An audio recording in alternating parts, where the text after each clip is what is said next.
the unique dynamics of this race. I mean, how do you even explain how unusual this all is?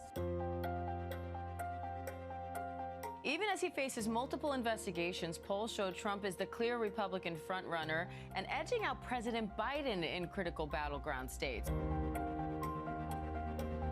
Can any of these candidates move the needle at this point? Trump dominates by an average of 50 points. These candidates are all doing what they've always been doing, just playing for second place. None of them really believe they can beat him. 74% of registered voters have major or moderate concerns that the president does not have the mental and physical health necessary to serve a second term. The country has soured on Joe Biden. There's just not another way to put it. One of the most decisive voting blocs in the 2024 election will be the young vote. But the issues at stake in the last few cycles have significantly motivated youth turnout. Young people in America are fired up over abortion and guns. And according to new polling, Gen Z cares about a whole lot of other issues, too.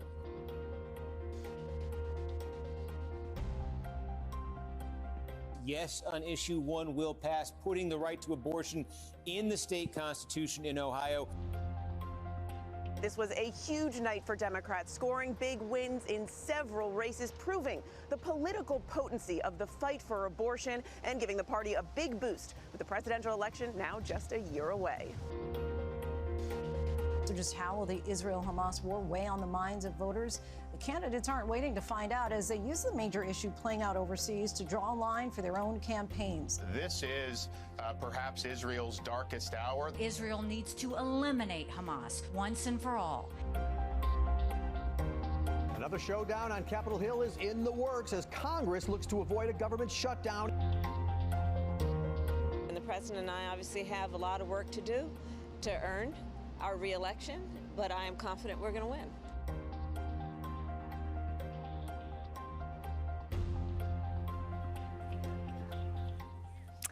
Hello. Thank you so much for still being here, everyone. My name is Leanne Caldwell. I am an anchor, Washington Post Live, and co-author of the Early 202 newsletter. And I am so thrilled to be joined by these wonderful, incredible women, people, but also reporters. So we have Jackie Alemany, which I'm going to read everyone's titles so I don't get them wrong because I don't even know. Congressional Investigations reporter. Caroline Kitchener, national reporter who covers abortion and has won a Pulitzer. Marianna Sotomayor, congressional reporter. And Brianna Tucker, deputy campaign editor. Thank you all so much for being here. So, Jackie, I'm going to start with you. So, congressional investigations reporter, that's such a kind of random title.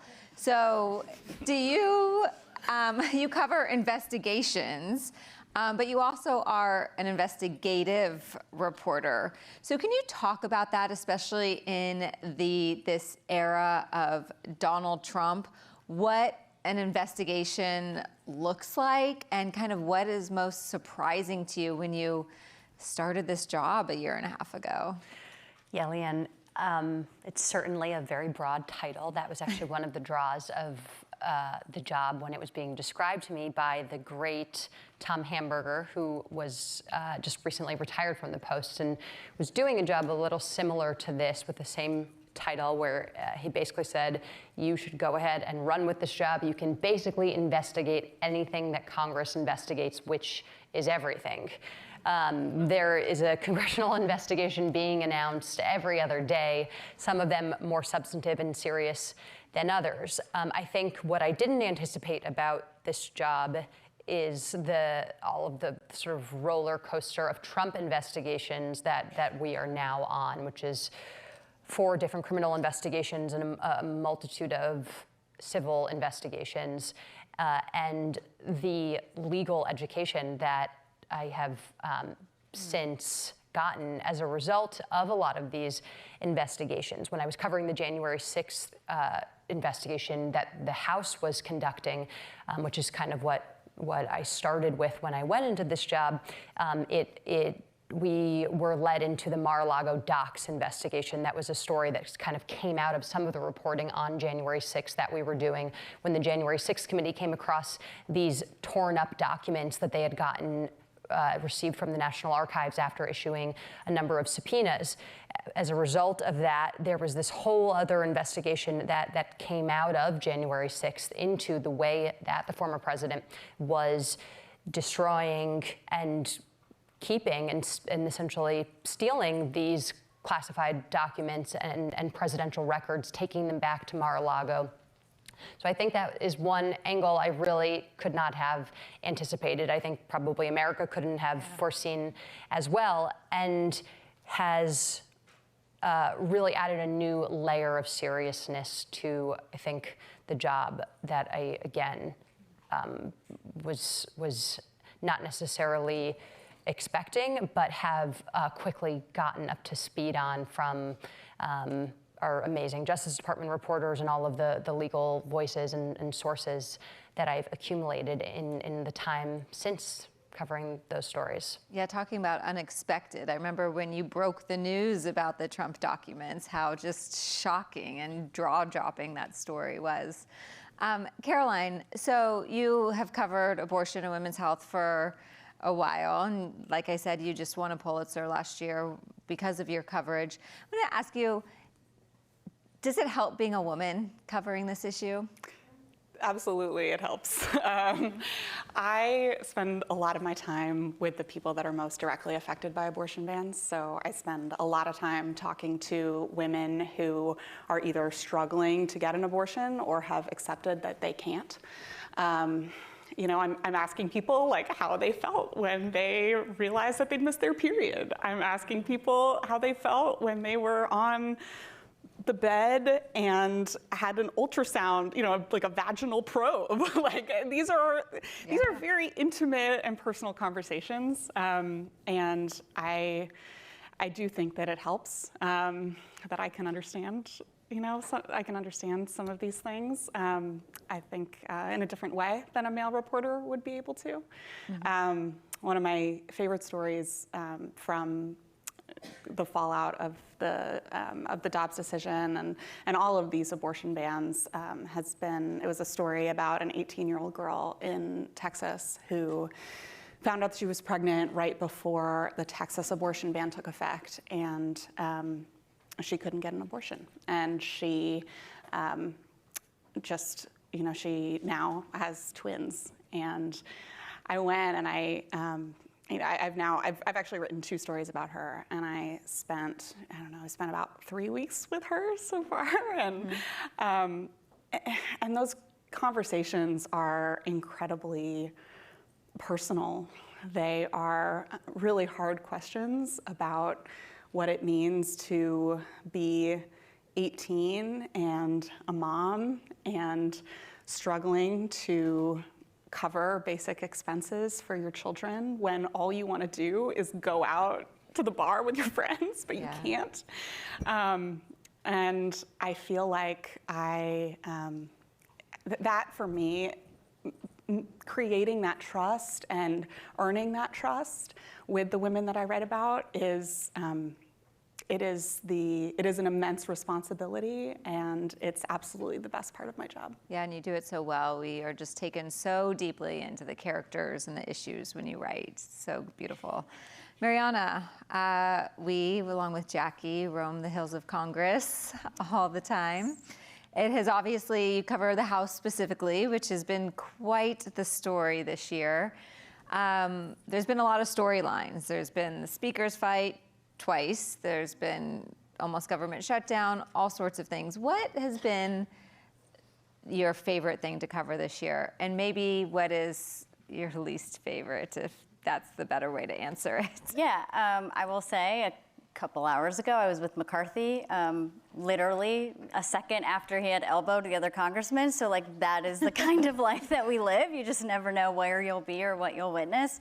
All these fights on Capitol Hill, and they all involve men. Indeed, yes. The tensions are something special among all of them. And they will say as much to us privately about how they really feel about their fellow colleagues. But, you know, sometimes those pettier fights are things that we have to cover. they're not necessarily the most fun necessarily, because there's obviously bigger conversations that are happening. And I think we really do like to kind of delve into whether it's the policy or even like the politics that really has dominated this entire year amongst House Republicans. And I think though there have been many storylines, I think it's hard to pick just one. But I will say my favorite thing is seeing the through line between a number of them. So yes, we had the speakership fight this year, and it was in that moment that we knew about the tensions, just how all the resentments that Republican members had, the goals that they wanted in this majority, and how they likely weren't going to be able to achieve them because of the constant headbutting that they have experienced. And there are a number of Republicans and Democrats who actually want to govern and get things done. But as we have seen in this Congress and also the last House majority under Democrats, the majority is razor thin. So that's when you have the more extreme, louder voices. They just have more power. They have more influence. And that has been the tension that has been interesting to me just to watch and follow, because obviously the Democrats have been very different from Republicans. Democrats have been able to fund the government. They haven't ousted their speaker. Republicans are much more ready to throw in the towel and kind of have that fight. But it really is the makeup of the House. A lot of the ideas, though different from the politics or the political party, you still have the extremes. You have those moderates. You have the ones who want to govern. And they're just constantly unable to be able, more so on the Republican side, unable to get things done.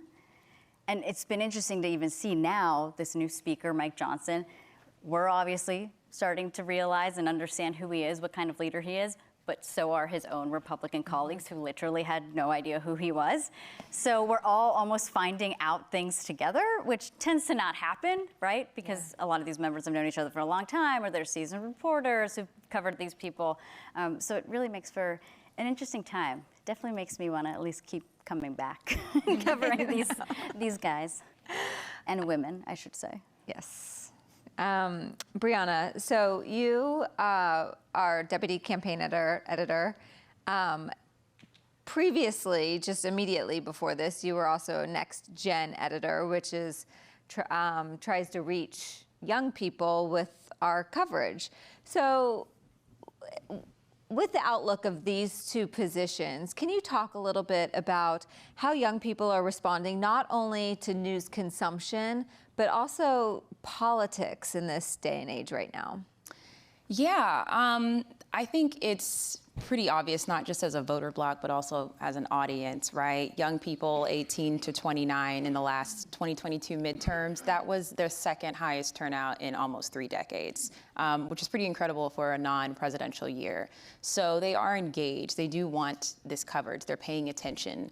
I think about as well as the moment that we're in, like Congress being one of them, a pandemic that we're just gotten through, the jobs right now, the economy, how they're thinking about their education, abortion, all these issues that are very connected. And I think this generation especially, they see these issues with just a certain intersectionality. And right now, especially in the way that we engage them, not just in our politics coverage, but even in that role especially, we did a lot of experimental projects and storytelling in a way that wasn't just kind of straightforward, you know, your 20-minute news story that might lose certain audiences, but how can we bring this news to them in a way that's not just explaining the news, that is super visual, very dynamic.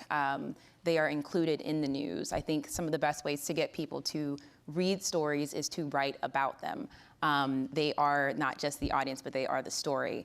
And so thinking through how we can also reach them on the platforms that they're on, going to them, that means, you know, engaging with TikTok, engaging with X, encouraging our reporters as well, not just to be the messenger of their stories, but also talk to their audiences, respond to them, you know, build relationships with them on these platforms. And I think that we've seen that they do want this news. They are a legitimate news audience who is invested in understanding the world around them and what's going on. And they should be taken seriously. And going into 2024 as well, Gen Z and millennials are going to make up almost 40% of the electorate. So Yeah. Let me just ask you about that specifically. For Gen Z millennials, 40% of the electorate, we are probably going to have the two oldest candidates in Donald Trump and Joe Biden in a rematch that not many people want. Are you seeing any signs that young people specifically are even more frustrated with the choices or lack thereof than even the broader voter population?